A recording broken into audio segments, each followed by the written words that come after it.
Tere tulemast! Täna uurime, kuidas AI mõjutab turundust. Ma alustan ühe mõttega. AI ei asenda häid juhte, strateegiat ega kriitilist mõtlemist. Minu jaoks on AI nagu väga kiire praktikant. Ta võib teha palju asju kiiresti, aga sina pead andma suuna, kuhu minna. Sissejuhatuseks. AI ei asenda juhtimist, strateegiat või mõtlemist. AI suurim tugevus on kiirus, muster, töötlemine. Tema nõrkus on kontekst, kogemus ja vastutus. AI on tööriist. Tal on positiivsed ja negatiivsed omadused. Enne kui me üldse promptima hakkame, tahan ma, et mõtleksite, milleks ma AI-d kasutan. Kas ma tahan säästa aega, rohkem müüa, paremaks juhiks saada? Väga paljud inimesed kasutavad AI-d juhuslikult ja siis ütlevad, et see ei tööta. Praegu kasutab enamik inimesi AI-d nagu Google'it. Küsin asja, saan vastuse. Aga kuhu maailm liigub? Assistendid, agendid ehk AI, kes teeb ise osa tööst ära. Ja ausalt, siin on päris suur konkurentsieelis tulemas. Täna ei pea kõik õppima AI-süsteeme ehitama, aga ma usun, et iga ettevõtja peaks oskama vähemalt hästi promptiga ja AI-assistente kasutada. Sest inimene, kes oskab AI-d kasutada, hakkab lihtsalt kiiremini liikuma.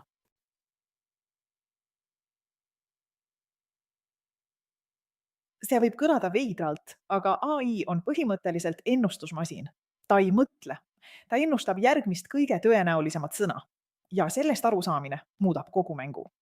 Kui te jätate tänasest meelde ainult ühe asja, siis võtke kaasa see. Roll, kontekst, töö. Miks just see? AI kasutamisel turunduses on oluline määratleda roll, kontekst ja töö. Roll määrab, kes AI on, kontekst annab taustinfo ja töö kirjeldab ülesandeid. Need elemendid aitavad AI-l pakkuda täpsemaid ja asjakohasemaid vastuseid. Enamik halbu AI vastuseid tuleb tegelikult halbadest küsimustest. Kui ma ütlen lihtsalt, kirjuta müügitekst, saan keskpärase vastuse. Kui ütlen, käitu 15-aastase kogemusega müügijuhina, muutub väljund. AI võtab omaks konkreetse rolli, tooni ja kompetentsi, selle asemel, et anda üldist ja keskpärast vastust. See on väga-väga oluline.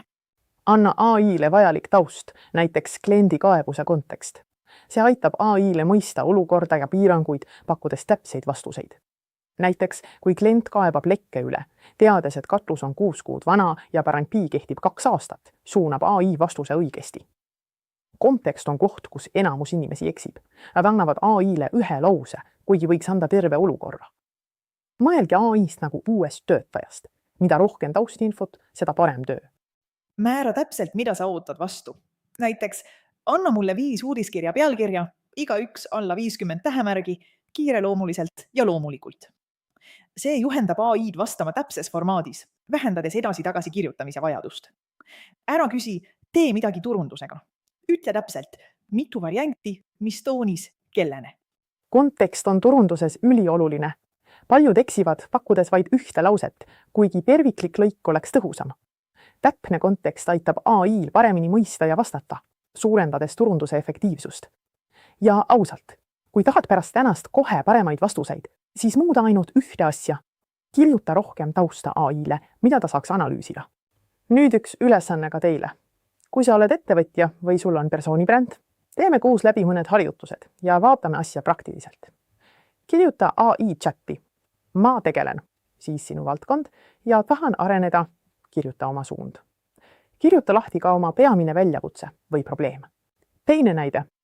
Kui ma panustan 90 minutit päevas 6 kuu jooksul, et saada maailma tasemel tegijaks, siia kirjuta oma valdkond, siis milline kõige efektiivsem ja konkreetsem tegevuskava selle saavutamiseks? Ja vaata, mis AI sulle ütleb. Kolmas näide. Mul on 60 minutit, et otsustada, kas liikuda edasi, sinu ärisuund, toode, teenus. Käitu strateegilise nõustajana, testi idee tugevust ja anna selge otsus koos väiksema valideerimisega. See on siis AI töö. Viimane näide. See aitaks sind siis sotsiaalmeedia sisu luues. Kasutan seda ise päris palju, et ütlen AI-le, et ta käituks nagu sotsmeedia ekspert. Enamasti saan sealt päris head sisendit, mida siis ise muuta vastavalt brändile. Nüüd said loodetavasti konkreetsed näited, mis asi on roll, mis asi kontekst ja mis on töö. Räägime natuke ka, mis on nõrk ja tugev kontekst. Vaadake neid 2 näidet. Probleem pole AI-s, probleem on sisendis. Kontekstiks on kirjutada follow-up email. Tugev kontekst oleks AI-le.